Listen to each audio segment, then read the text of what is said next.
Jesse's little lie about the saint threatens to tear the whole team apart, which plays right into Herr Starr's plans. And down in hell, Eugene gets a full look at Hitler's worst day. That's not so bad. It's Preacher, Season 2, Episode 11, Backdoors.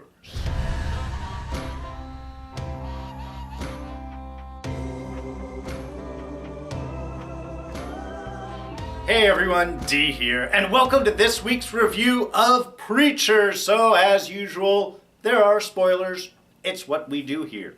Alright, so wonderful opening this week. You know, the show really has done a lot to play with the different visual styles and storytelling between tone and mood and shot styles. And this was just another wonderful sort of exploration, this time kind of 70s horror style. And it was great imagery. One, the fact that it seems old film-like, plus we even have the kind of burnt edges on the film, gave it a nice kind of like creepy 70s horror feel. Plus, of course, the realization of Jesse Custer. We can't tell at this point, is this real? Is this a dream? Is this a nightmare? Is this some connection between Jesse and the saint? And since the saint is down in the swamp, is this something that's kind of creeping through Jesse's subconsciousness? We, of course, do see the reality of this later on, and we're going to touch on that when we get to the point. But let's take that transition and jump back over to the modern-day swamp, as it were, where Jesse and Tulip are trying to actually retrieve the saint. Jesse, of course, to try and appease Tulip, who is none too happy about the saint. And this is really the whole conflict that goes on with the group this episode, of course, is Jesse's lie and then not really understanding. It's a difference of priorities in sense to it, because Jesse is confident, of course, that he can take care of the saint. What? You can't get out of an armored truck? That's not going to happen. Besides, I got the voice, so if he does come, that's going to be fine. So of course he's not in there, and the real question is going to be, how did he get out? What happened? Again, something else we do discover at the end, and it's not, and we should suspect this from the very beginning, of course. The first question is, where is Jesse getting the divers and trucks and everything to actually pull out the truck, that armored van? I'm assuming that he had gone to Grail and gotten their help in having that occurred, of course, which opens the doors up for Grail to go in and either release the saint beforehand and resync the truck, or what they actually did is just swap out trucks. I don't think Jesse saw the license plate on it. Even if he did, they would have swapped out. Grail is very thorough. So here we have that continuing setup of pitting Jesse and Tulip and Cass all against each other, which works perfectly because, again, it plays into Jesse's weaknesses, which is sort of a whole myopic vision. When they do have that whole breakdown later on back at Dennis's place, and the whole Bimini bit, Bimini bitches, yeah, I love that. That was awesome. I loved Cass's wish for Vancouver. Oh, your Vancouver's nice. It's got good meth and excellent and nice hiking. Yeah, those are the two things you want away of. That's Cassidy right there for you. But when we do get to that big conflict, and Jesse makes that false move of talking about if you weren't being selfish. You know, he is fixated on God, and he doesn't see really how that is affecting everything else. His belief that he can just fix things and take care of it and everybody's going to follow him along. This is the conflict where they run into it, because they're not going to. You've lied too much. You've put them in danger, like Tulip said. Cass lost his fingers. Tulip almost lost her mind. What is it that Jesse has lost? And that might be the through line throughout this episode in some ways, of what is it that has Jesse lost? Because something is driving him for this blind search for God, as much as he puts it out that he's looking for order in the universe, and how much he's looking for is that he's the creator, we should all care that he is gone. Those are all surface arguments for Jesse. What he is looking for is what Herr Starr clues into at the very end, as he is looking for forgiveness. He is looking to fill that empty darkness inside. It was the first thing that he was going up when he finally thought that he was talking to God, trying to figure out, what is your plan? What is the meaning for us? What is it? What he's getting to at that point is, what is it for me? What is my place? It is the big philosophical question we all ask. It is the oldest question in the universe. What is my place? Am I forgiven? Am I okay? Does God love me? These are the empty questions that are pursuing Jesse, which is how Herr Starr thinks that he is going to be able to maneuver him and get him to complete his own personal coup. Which, of course, if he had known Jesse just a little bit more, he would have suspected that it would have gone the way that it ends up going. And a coup, of course, is what Herr Starr is planning. Another wonderful scene, insight into Herr Starr's character. I love all the Grail stuff, too, because it is so psychotic and yet so matter of fact.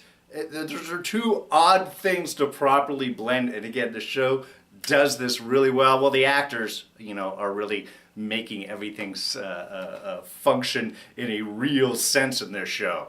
I love that moment, and we can see later on what's going on, as those are all the different tapes of Jesse's prayers or location prayers. He's trying to take notes and get all of his information on as he plans his coup. Yes, because the Messiah is a moron, just as Jesse tells everyone else in the following scene. Yeah, I bet Jesus, he's an idiot. He's an imbecile. Herr Starr's agreement that the Messiah is a moron. And I love the look on Featherstone and Hoover's face of like, oh God. And he follows it up perfectly with, I know this must be hard for you because you've dedicated your whole life to it. But I want you with me. And I'm assuming you're going to be with me because the difference is summary execution. I mean, that whole bit was wonderful. Hoover's apology to Herr Starr was classic. Even his willingness to like, do you want your money back? Okay, so it's the tarp here. I'll just go and lay. That their willingness to just go right into death, and it's all so simple. I love that about the Grail.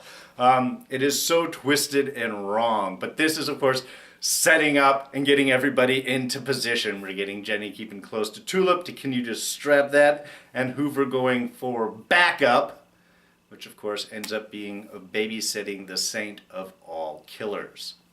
And of course the best line in that whole bit was Herr Starr's, "I've seen monkeys in heat with more grace and dignity." Ouch.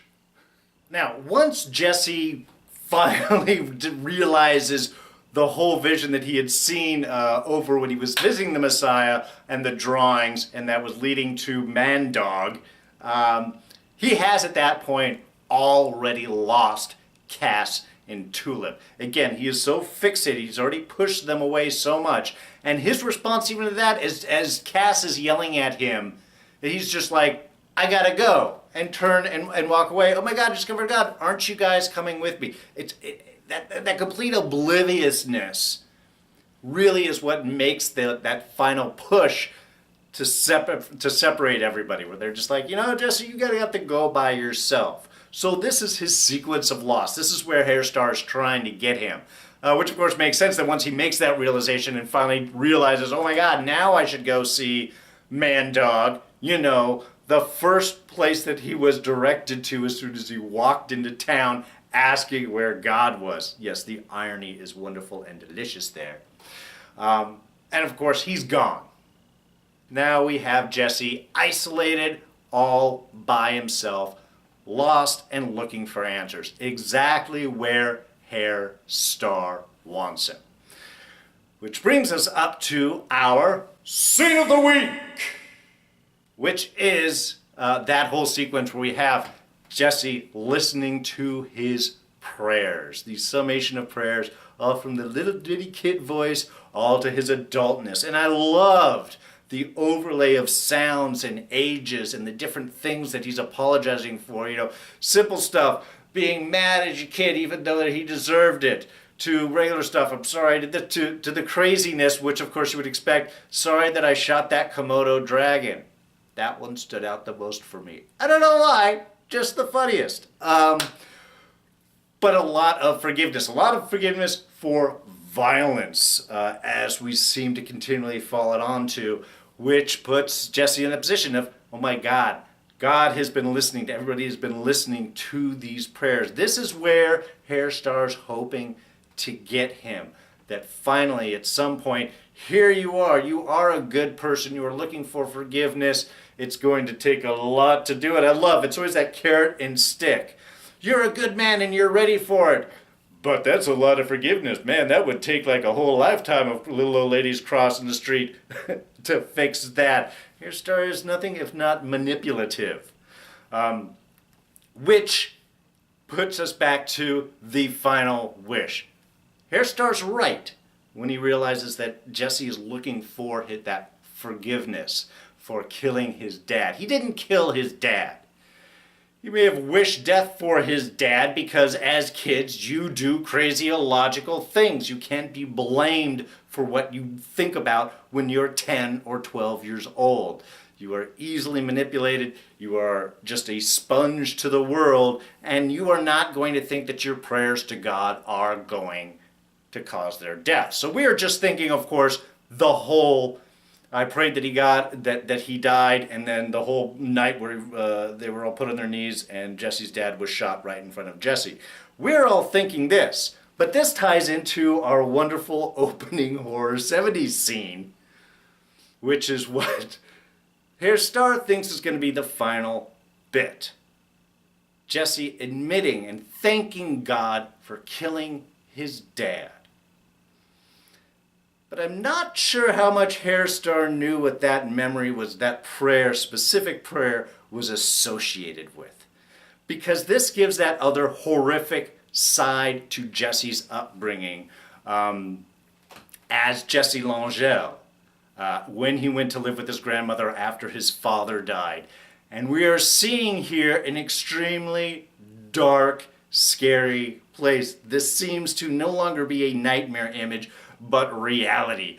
Jesse put in a crate, sealed up, and dropped to the bottom of the swamp over and over and over again until he stops calling himself Jesse Custer, admits that he is just Jesse Langell, and to thank God for killing Dad and sending me to Grandma. That is mentally up right there. Yes, I know I can swear. I just try not to whenever possible. And that was kind of the perfect moment, because once we see that what Herr Starr is thinking going to be his final bit of maneuvering room ends up being tied to this nightmarish, traumatic, manipulative association, Jesse's going to say exactly what he does. That's what I was thinking. I thought it. Jesse said it. And then Herr Starr did it. You can take those prayers and shove them right up your ass. Because that's when Jesse realizes about the manipulation, that this is just some game that Herr Starr is playing into his own. It's not going to help Jesse, and he's certainly not there to help him on his way. He's there to help himself and use Jesse to do it. That's what Herr Starr's plan is, and Jesse sees it, which is why he tells him to, and then walks out of there. Now the interesting coda to that scene is when he asked to be let out, and the voice doesn't really work. I mean, it eventually works the third time, but those first two, it was all a little scratchly and crackly there. Now I'm wondering, has the Grail started to develop some sort of technology to counter Genesis? That would be amazingly powerful. That would be the only thing that I could guess, is there is some attempt that's going there on Grail's way to minimize. It's not fully successful, it's not fully workable, but at least we're seeing that there is something going on here that's going to keep Jesse from using Genesis against the Grail. That'd be my guess. Tulip's whole bit with Jenny. Man, as soon as she said that, no, I'm going to go melt the Saints' guns with Jenny. Yeah, it does not make us feel very comfortable. Again, more of that manipulation. At some point, I think Tulip's going to have to realize that Jenny is just a little too understanding, even for some post-traumatic breakup girl, with everything about indestructible weapons and heaven and hell and saints of all killers and all of that stuff. Certainly her willingness to offer blowjobs and then turn around and say, oh no, I'll just say that you were making me do it. That's fucked up, man. Sexual assault is not something to mess with. Do not play with that on either end. That's not cool. Just say that your cousin's a cop and you're going to complain that there's going to be, that he's got an illegal business. I think that'll work. You don't have to go in that whole dark way. But that's Featherstone, man. I'm starting not to like her more and more. Anyway, but what we got here, of course, is just to see the whole, you can't destroy the Saints' weapons. I love it. The Saints' weapons are just like the One Ring. You can dip them in fire and they won't even heat up. They will remain cool to the touch. You can't destroy them unless you get to the fires of Mordor. That would be real interesting. But no, instead they're being shipped off to Rio, I believe is where Tulip said that she was going to. I love they look, not even put it in a box, just wrap them up and stick stamps on them. Totally looking like gun and swords. That's awesome. Poking the hole through the bottom of the mailbox there. Yeah, I just, when they're never getting to Rio. I mean, I'm surprised if the even post office gets a chance to really go and pick that up. Well, I guess that was the last scene, but yeah. I'm getting a feeling that the Grail's going to intercept those and they won't even leave the city. Not that they're going to actually go through the post office looking like that. I mean, seriously, huh? Oh, and of course, Hell. Let's not forget Hell. We've got them now. They are screening to find out who doesn't belong in Hell. I love the screening process, just showing a mixture of scary and cute images. Little kittens and people getting stabbed, and then goats in a tree and people falling from the sky. We'll just do back and forth and see if there's any humanistic response. It reminds me very much of the old Blade Runner replicant test.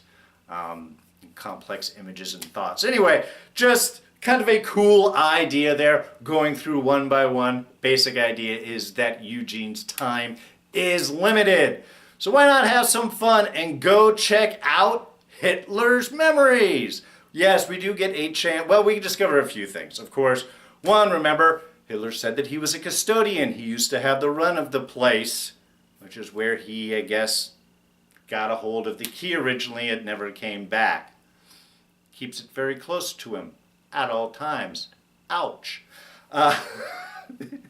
But really with all that, we get a chance to really see Hitler's worst day, which doesn't seem so bad, but they do pepper it with a lot of appropriate imagery. Of course, we do have, he's basically the meek artist that gets kicked around constantly, people don't like his art, he's afraid to stand up against the communist ruffians that come in, and doesn't even get his plum cake because he's such a pushover.